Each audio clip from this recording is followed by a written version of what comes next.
학기 동안도 열심히 수요일 날 나오시고 또 시니어 모임을 사랑해 주셔서 감사하고 예배의 자리에 교제의 자리에 또 힘을 다해 나오시고 교회를 위해 기도해 주신 시니어 여러분들에게 진심으로 감사를 드립니다. 저는 이제 50대 중반을 걷고 있는데 70대 또 80대를 걸어가신 여러분들 이렇게 뵈면 대단하신 것 같아요. 제가 살았던 시대보다 훨씬 어려운 시대를 살았으면서도 구김이 없이 또 어둠이 없이 여러분이 밝은 모습으로 교회를 잘 섬겨주시고 또 지금같이 한결같은 모습으로 이렇게 걸어오신 거 너무나 귀하게 생각이 되어집니다. 제 주변에 있는 선배 한 분과 후배 두 분이 이제 스트레스 때문에 시력이 점점 감소돼서 잘 안 보이고 또 급하게 수술을 받고 한 달 동안 설교 못하고 이제 그런 분들이 주변에 이렇게 계신 것을 보면서 그래도 우리 교회가 시니어들의 기도와 교회 섬김 통해서 은혜 속에 여기까지 오지 않았는가 생각하고 저도 그 중심에서 혜택을 보고 또 여러분의 사랑 속에서 목회하게 된 것 다시 이 자리를 빌어서 감사의 말씀을 드립니다. 주일에 말씀드린 대로 하나님이 아브라함에게 복을 주셨잖아요. 그 복이 무엇인가 하면 창세기 15장 5절 말씀이에요. 그를 이끌고 밖으로 나가 이르시되 하늘을 우러러 무뼈를 셀 수 있나 보라. 또 그에게 이르시되 내 자손이 이와 같으리라. 지금 이삭이 아직 나지 않았거든요. 아무도 없었어요. 그냥 노인 두 사람이 있었어요.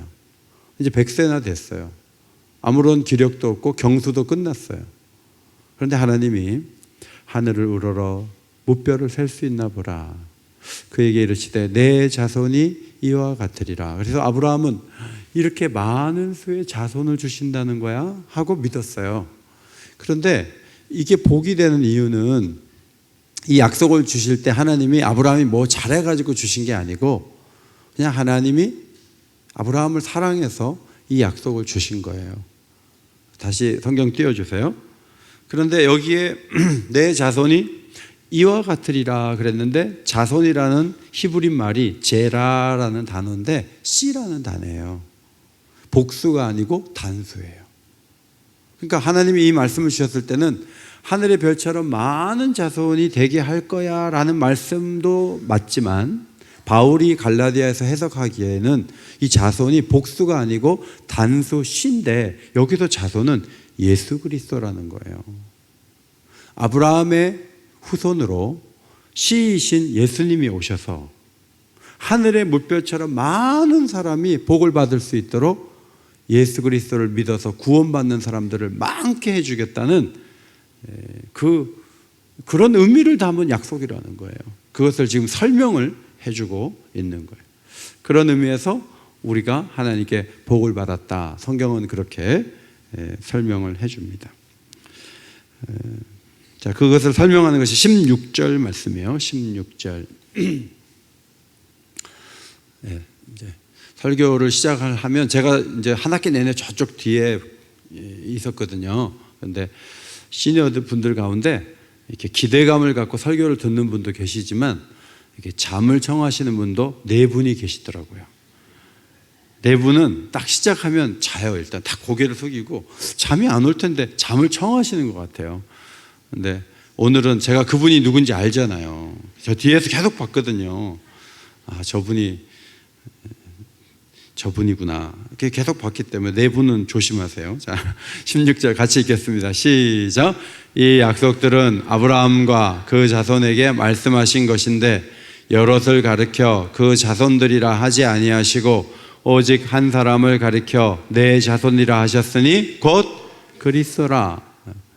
그러니까 하나님은 아브라함을 부르셔서 자손을 많게 하겠다고 했는데 유대인들을 몇 천만 명 만들어 놓겠다 그 생각만 한 게 아니고 예수님, 아브라함의 후손으로 예수님이 오게 하셔서 예수님을 믿고 하나님 주신 구원의 복을 많은 사람이 누릴 수 있게 하는 게 하나님의 원래 비전이었다. 이제 그렇게 해석을 해줘요.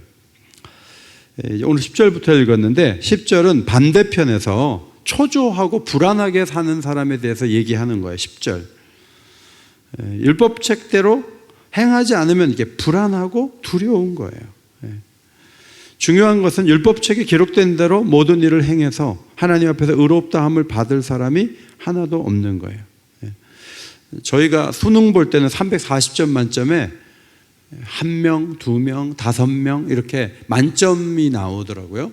나는 그거 어려워서 300점 넣는 것도 정말 어려운데 어떤 학생은 그걸 다 풀어가지고요.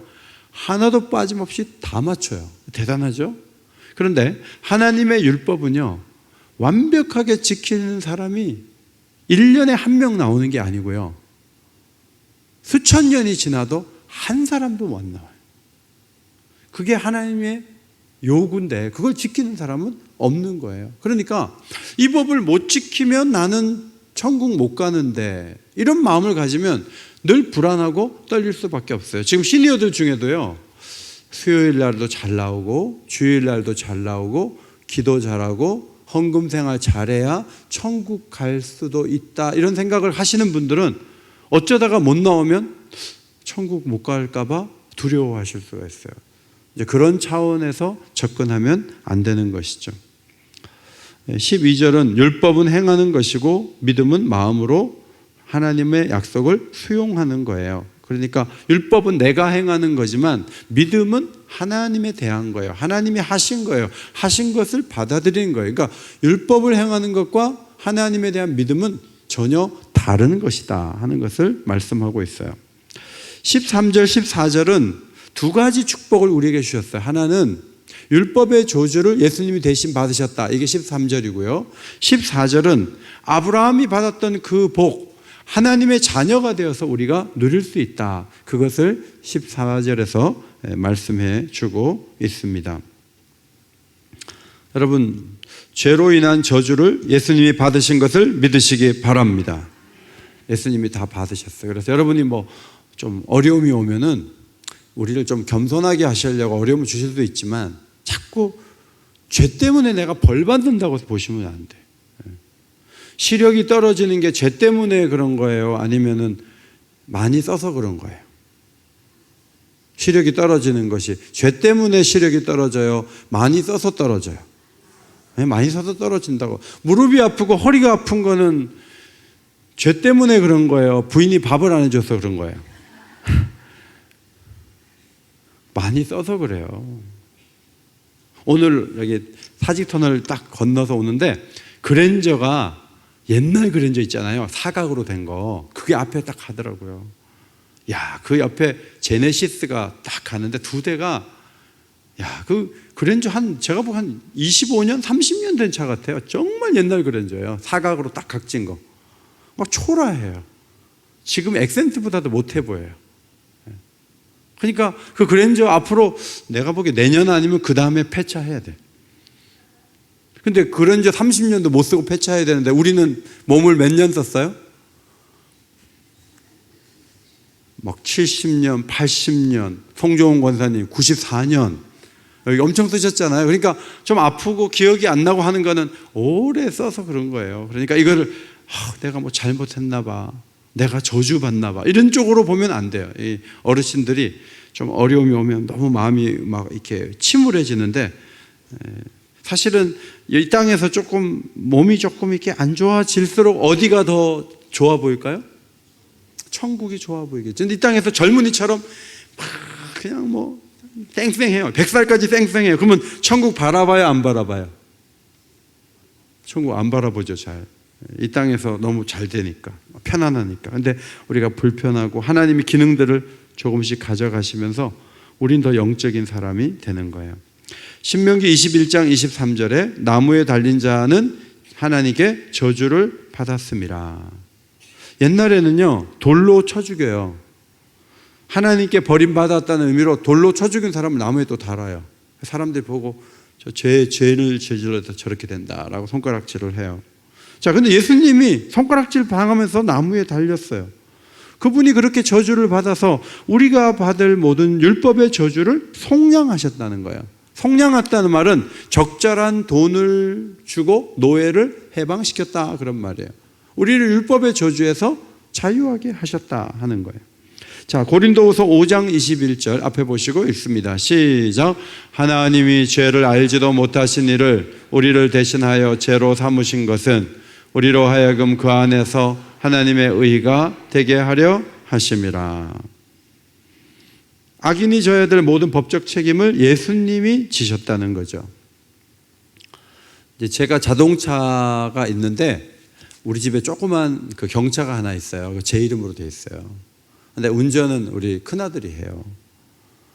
큰아들이 막 이렇게 만약에 뭐 과속을 한 적은 없는 것 같아요. 하여튼 과속을 했다고 해요. 그런데 집에 뭐 8만 원 내라고 날라온다고 쳐요. 운전은 누가 했어요? 우리 큰아들이 했어요. 그럼 벌금은 누가 내요?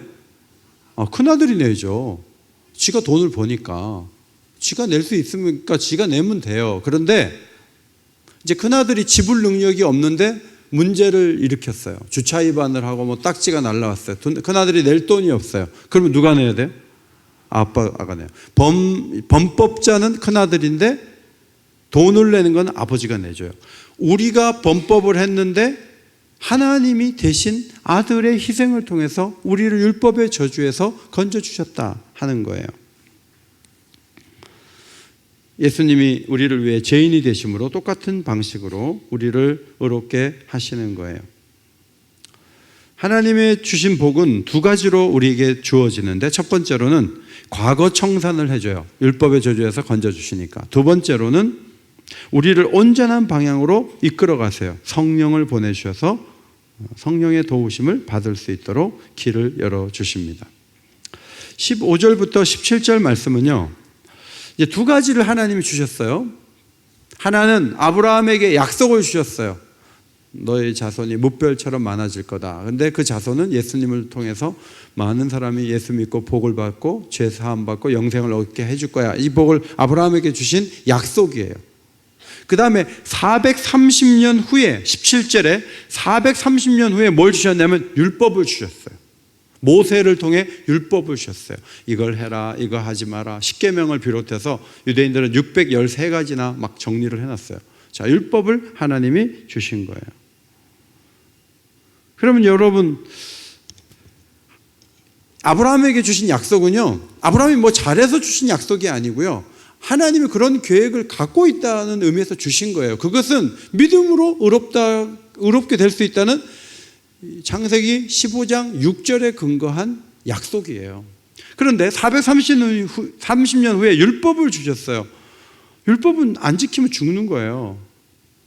그러면 약속은 믿음으로 의롭다고 해놓고 율법을 주셔갖고 약속을 폐기하는 것이냐, 시간적으로 나중에 줬기 때문에 이 법이 이 약속을 없애는 것이냐, 이제 그런 질문을 지금 하고 있는 거예요. 그렇지 않다는 거예요.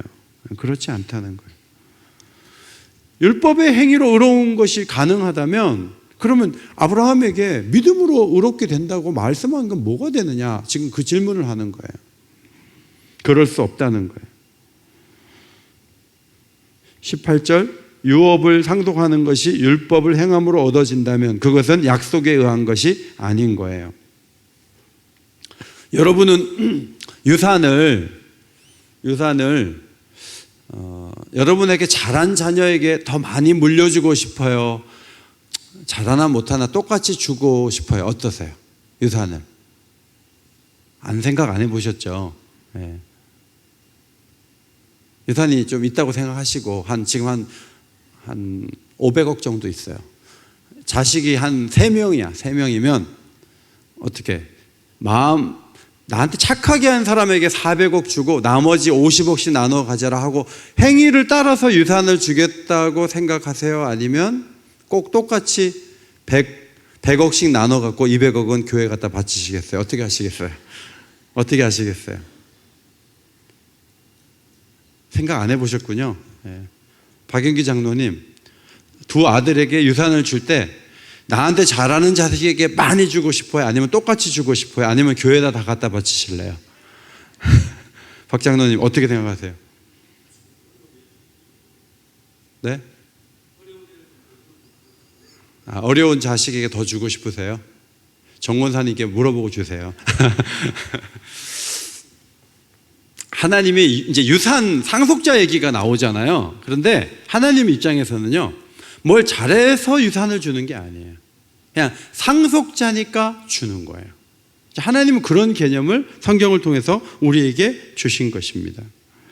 율법이 구원의 수단이라면 아브라함에게 주신 약속은 그건 그냥 날아가 버리는 것이 되죠. 창세기 15장에 보니까 하늘의 무별처럼 내 자손을 번성하게 하겠다 하시면서 약속을 하실 때 아브라함이 그걸 믿으니까 널 의롭다, 넌 깨끗하다라고 하나님이 칭해 주셨어요. 그 다음에 하나님이 아브라함에게 명령을 내렸어요. 3년 된 암소와 암염소와 수양과 산비둘기, 집비둘기 새끼를 가져오라 그랬어요. 그래서 하나님 앞에 가지고 오니까 하나님이 쪼개라 그래요. 그래서 소를요, 반을 딱 쪼개요. 그래서 오른쪽 다리, 왼쪽 뒷다리, 앞다리 이쪽으로 가고요. 그 다음에 왼쪽 다리, 왼쪽 뒷다리 이쪽으로 가는 거예요. 그러니까 소를 반으로 쪼개는 거예요. 이렇게. 양도 반으로 쪼개는 거예요. 그 다음에 그 사이로 계약을 할 때 지나가는 거예요. 무슨 말인가 하면 계약을 어기면 그 사람은 죽는다 그런 뜻이에요. 우리는 계약할 때 사인하기 전에 뭐 하죠? 뭘 찍어요? 도장을 찍어요. 도장은 무슨 색깔? 빨간 색깔. 그러니까 원래는 어기면 죽는다는 거예요. 그런데 하나님은 언약을 맺으실 때, 계약을 맺으실 때 동물들을 반으로 딱 쪼개놓고 지나가야 되는데 아브라함이 그걸 딱 쪼개놓고 너무 힘들었는지 하나님 앞에서 잠을 잤어요. 그리고 조금 있다 보니까 횃불이 그 쪼갠 동물 사이로 휙 지나가는 거예요. 그 횃불은 누굴까요? 횃불은 누굴까요? 하나님이에요. 하나님이 그 사이로 지나가는 거예요. 아브라함은 지나갔어요? 안 지나갔어요? 안 지나갔어요. 하나님이 무별처럼 많게 해서 예수님 보내서 그 다음에 믿는 사람을 많게 하는 거는 아브라함이 하는 게 아니에요. 하나님 자신이 하는 거예요. 하나님만이 하시는 거예요. 하나님이 그것을 이루시겠다는 말씀을 하신 거죠. 그걸 통해서 이 계약이 성취된 것을 볼 수 있어요. 자, 15장 17절 앞에 보시고 읽겠습니다. 시작. 이상한 횃불이 쪼갠 고기 사이로 지나가다. 여러분, 이상한 횃불이 누구라고요? 하나님이 지나갔단 말이에요. 그래서 18절 말씀 같이 읽습니다. 시작. 그날에 여호와께서 아브라함과 더불어 언약을 세워. 아브라함은 지나갔어요? 안 지나갔어요? 안 지나갔어요. 누구만 지나갔어요? 하나님만 지나갔어요. 이 약속은 누가 이루시는 거예요? 하나님이 단독으로 이루시는 거예요. 그런 계약을 아브라함과 체결을 한 거예요. 3장 1절에 그리스도인들은 처음에는 그리스도께서 십자가에 못 박히신 것을 본다고 했어요.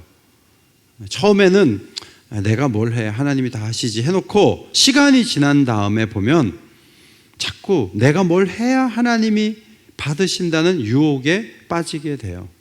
그래서 기쁨으로 시작한 신앙생활이 자꾸 불안과 절망으로 빠지는 경우도 굉장히 많이 있어요.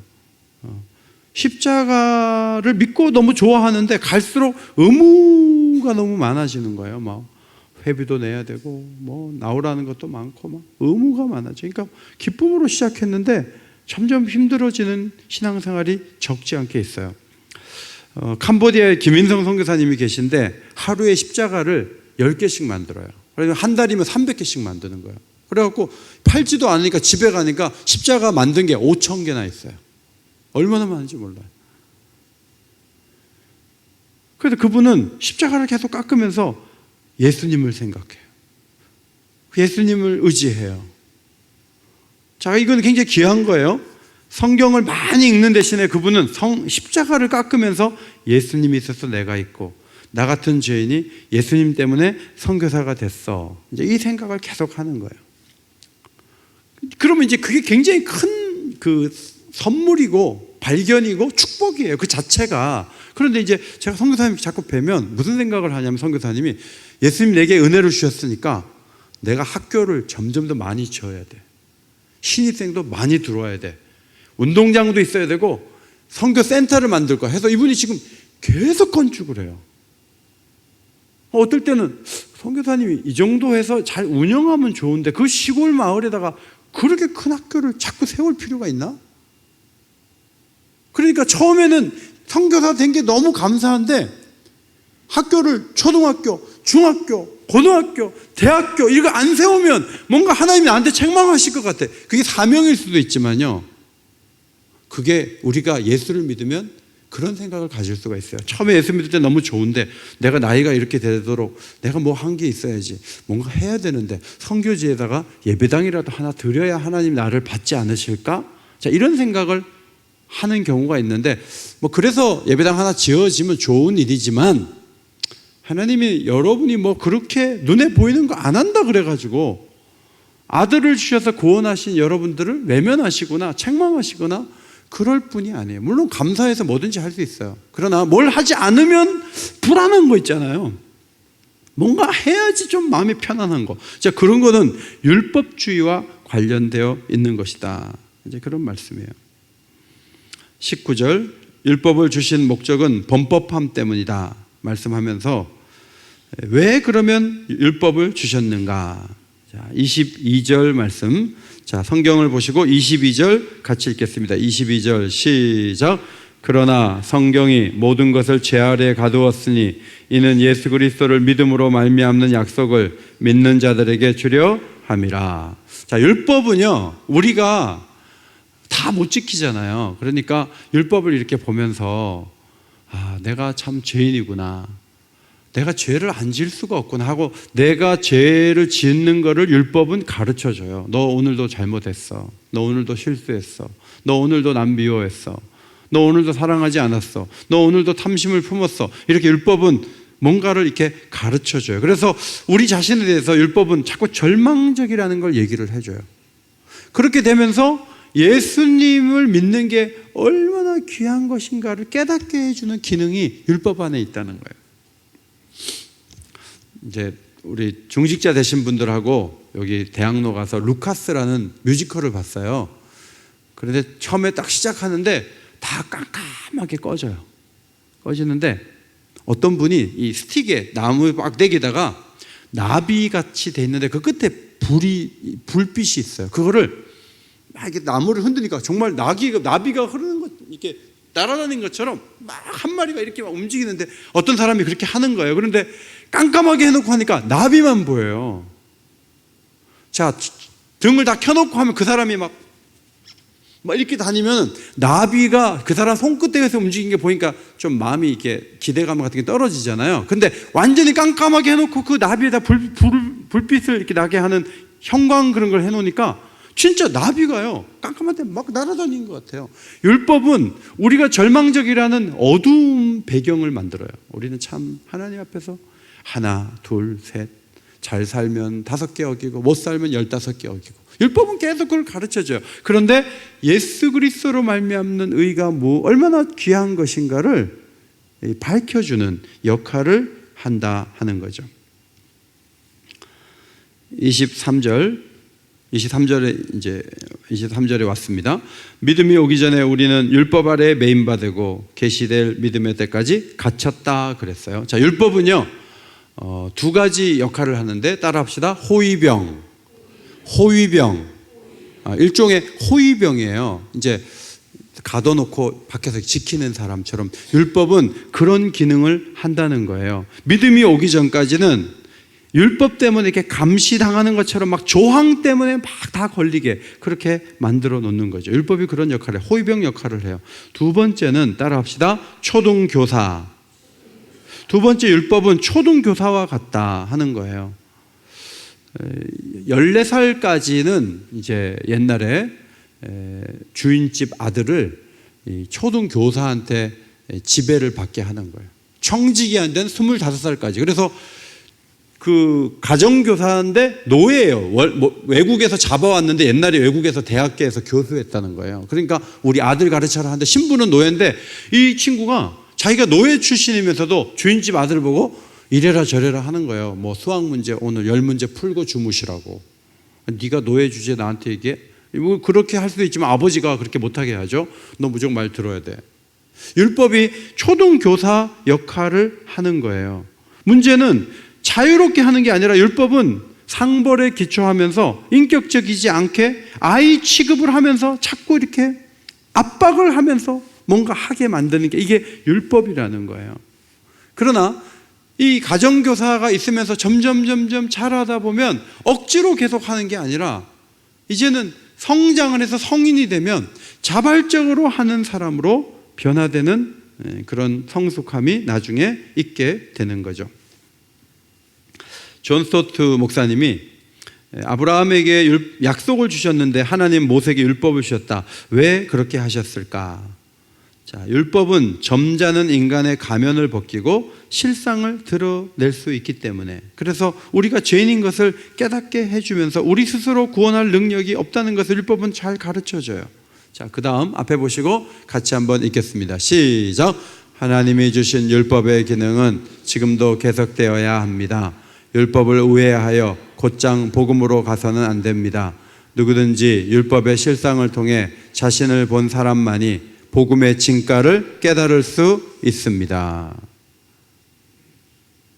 여러분, 구약 성경 없이 신약만으로도 구원을 받을 수 있어요. 그런데 구약이 왜 중요한가 하면 인간이 절망적인 존재라는 것을 구약이 보여주는 거예요.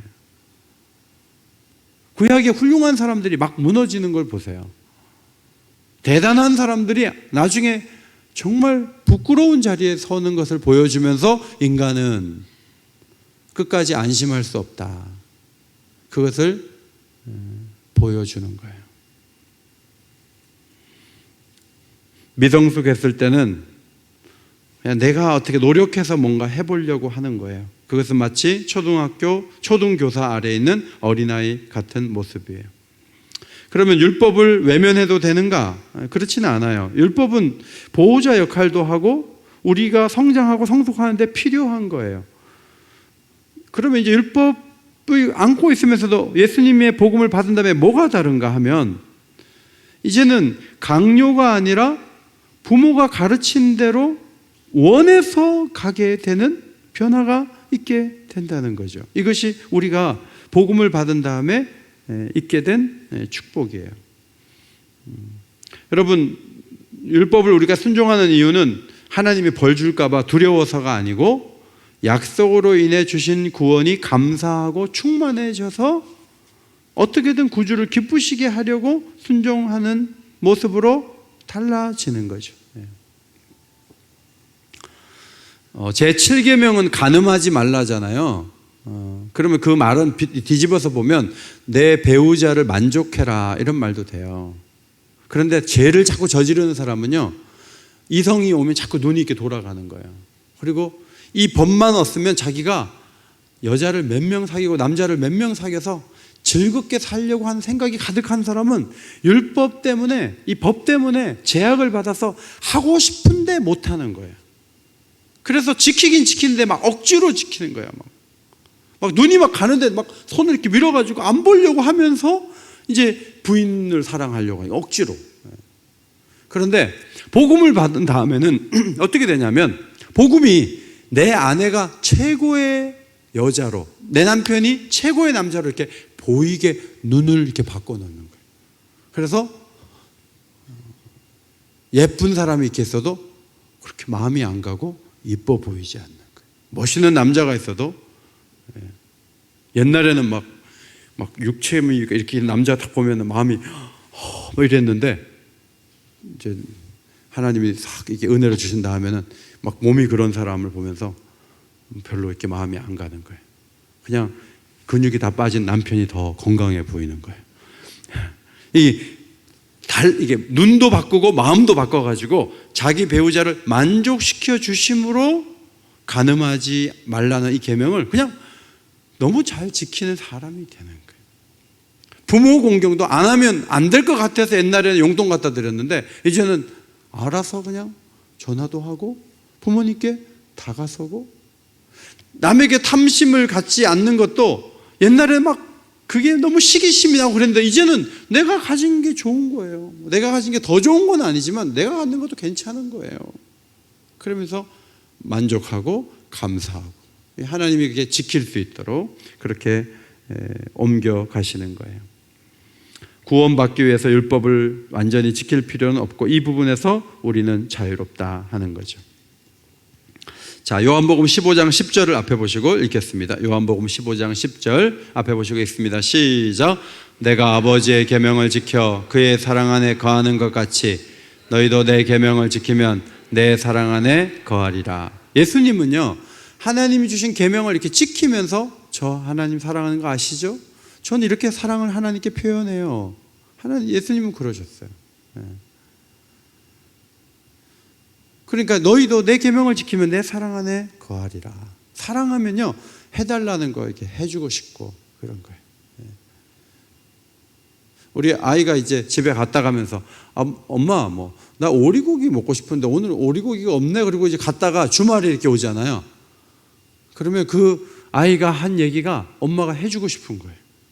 이거 좀 해주자 하고 사놓는 거예요. 그 아이를 사랑하는 걸 그렇게 표현해요. 하나님에 대한 사랑도 하나님이 나 이거 원해. 그러면 내가 해야 되겠다. 해드려야 되겠다. 이런 마음이 막 움직이게 되는 거죠. 여러분, 우리 모두가 믿음으로 하나님의 자녀가 된 줄 믿습니다. 자녀가 되는 것은 자격을 취득하는 게 아니고요, 그냥 태어나면서 걔가 뭘 하기 전에 이쁜 거예요. 오늘 우리 박정건 목사님 아기가 오늘 태어나는 날이에요. 사모님이 이제 수술해서 오늘 나시는데, 근데 걔가 딱 났을 때 여보 빨리 호적해야지. 그러면 박정건 목사님이 하는 거 보고, 걔가 잘하는 거 보고 내가 놓지, 걔가 잘 못하면 난 안 할 거야. 이름이 주원이래요. 주원이 하는 거 보고, 시원이는 얘는 안 되겠어. 요새 보니까 말도 안 듣고 미운 3살인데 호적에 안 올릴 거야. 부모가 그래요, 안 그래요? 안 그래요. 부모는 낳으면서 그냥 내 자식이에요. 하나님도 우리가 뭘 잘하고 잘못하기 전에 자녀로 불러주신 것을 믿으시기 바랍니다. 나 옛날에 무슨 잘못 저지르고 내가 그거 아직도 해결 안 된 것 같은데 나를 하나님이 과연 받으실까? 이러지 마시고, 십자가가 믿어지십니까? 예수님 3일 만에 부활한 걸 믿어주십니까? 이 세상에 죽으면 이것이 끝이 아니고 영원한 세계가 열린 것을 믿으십니까? 그러면 이미 내게 믿음이 왔잖아요. 그러면 그냥 자녀예요. 내가 잘하고 잘못하고를 떠나서 자녀로 품어주신 것을 믿으시기 바랍니다. 어떻게 하면 그러면 아들이 될 수 있는가? 27절 말씀이에요. 누구든지 그리스도와 합하기 위하여 세례를 받은 자는 그리스도로 뭐 했다? 옷 입었느니라 그래요. 옷을 입었다. 옷을 입었다. 여러분, 제가 양복을 입고 이렇게 다니잖아요. 제가 목사라고 얘기한 적이 없는데 우리 친구들도 그래요. 새벽에 5시에 이렇게 막 내려가다가 어떻게다가 골프 치러 가는, 비행기 타러 가는 사람을 엘리베이터에서 딱 만났어. 근데 양복을 입고 있어. 물론 옆에 성경책을 들고 있었지만. 그러니까 그 아파트 라인에 그분이 목사라는 거를 뭘 보고 알아요? 이 옷 입는 걸 보고 안다고요. 그리스도로 옷 입었다는 말은 우리의 정체성이 예수님 때문에 결정됐다는 걸 의미해요. 우리는 우리 자신의 어디 고향이 어디고 습관이 뭐고 자식이 어떻고 그런 게 많이 있지만, 예수님으로 옷 입으면서 우리의 정체성이 결정이 되고요. 이 옷이 우리를 보호하잖아요. 주님이 우리를 보호하시는 거죠. 그리고 옷하고 나하고 하나가 돼서 움직이잖아요. 그죠? 오늘 옷을 입고 교회를 오시는데 옷만 가거나 여러분만 올 수 없잖아요. 옷하고 같이 오신 거잖아요. 그죠? 옷을 집에 두고 오면 우리는 모두 다 지금 다 아무것도 안 입고 오면 부끄럽잖아요. 그리스도는 우리의 수치를 가리워 주신다.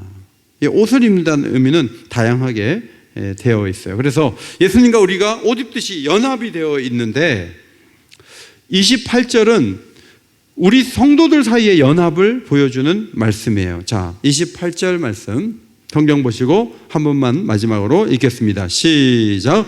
너희는 유대인이나 헬라인이나 종이나 자유인이나 남자나 여자나 다 그리스도 예수 안에서 하나이니라. 옛날에는 유대인하고 헬라인하고 별로 안 좋았어요. 근데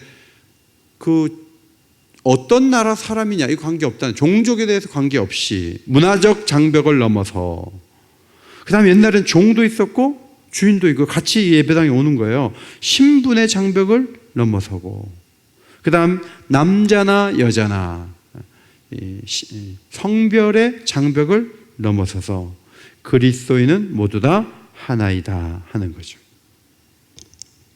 복음의 좋은 소식은 연합을 가져오는 거예요. 그러니까 여러분이 막 노력을 많이 해서 받는 하나님 주신 혜택이 있고요.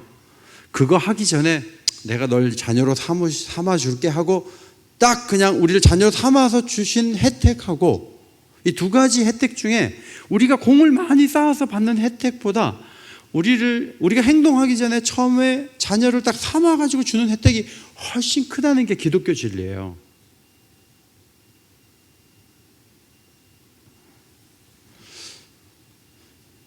전에 이제 카드 가지고 이게 뭐 하면서 그 롯데 포인트 아시죠? 그래서 5만 원 사면 25원 얹어줘요. 5만 원 사면. 그래갖고 뭐 100만 원 사면요 한 1,000원 줘요. 그러니까 100만 원 살 때 별로 없고 뭐 3만 8천 원 사면 뭐 19원 찍혀요. 그냥 짜증 나갖고요. 포인트 찍어드릴까요? 그럼 제가 됐다 그래요.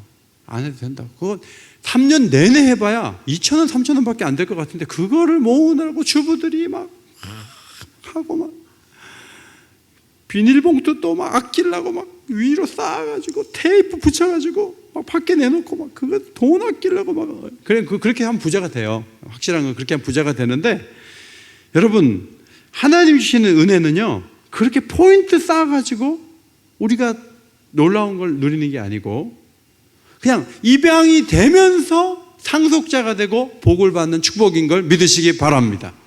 이것이 하나님 우리에게 주신 놀라운 축복이에요. 마지막 29절, 너희가 그리스도의 것이면 곧 아브라함의 자손이요 약속대로 유업을 이을 자니라.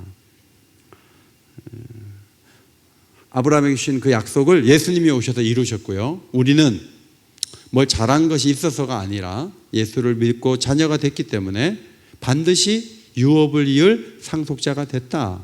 이것을 성경이 가르쳐주고 있습니다. 주님이 주신 복은 평생을 누리고요 영원히 경험할 수 있는 복이에요. 아직 우리는 절반도 아니 조금도 지금 경험을 못한 거예요. 사실은 지금까지 경험한 하나님 은혜보다 훨씬 더 큰 복이 우리가 예수를 믿어서 하나님 자녀된 그 신분 속에 보장이 되어 있는 거예요. 그것을 믿으시기 바랍니다. 네. 어머니 1등석 타고 가세요. 그래갖고 어머니가 1등석이 뭐냐고 탔더니 서비스가 다른 거예요. 딱 1등석에 앉자마자 막 음식도 다르고 막 서비스가 내릴 때까지 서비스가 너무너무 좋은 거예요. 근데 1등석에서 딱 내리면 또 고생해야 되잖아요. 이게 세상이잖아요. 근데 하나님은요 한 번 그 신분을 보장하신 다음에 그 축복을 영원히 누릴 수 있도록 우리에게 복을 주셨어요. 그러니까 여러분 연세가 높아질수록 사실은 신앙은 더 좋아질 수밖에 없어요. 이 복을 누리고 있고 앞으로 더 누릴 것을 더 온전하게 바라볼 수 있는 것이 우리 시니어들이기 때문에 내가 공을 세워서 주님 앞에 나가는 것 아니고 하나님이 아브라함을 부르시면서 주시려고 했던 복을 앞으로도 더 많이 받아 누리는 아름다운 성도들이 다 되시기를 주의 이름으로 축원합니다.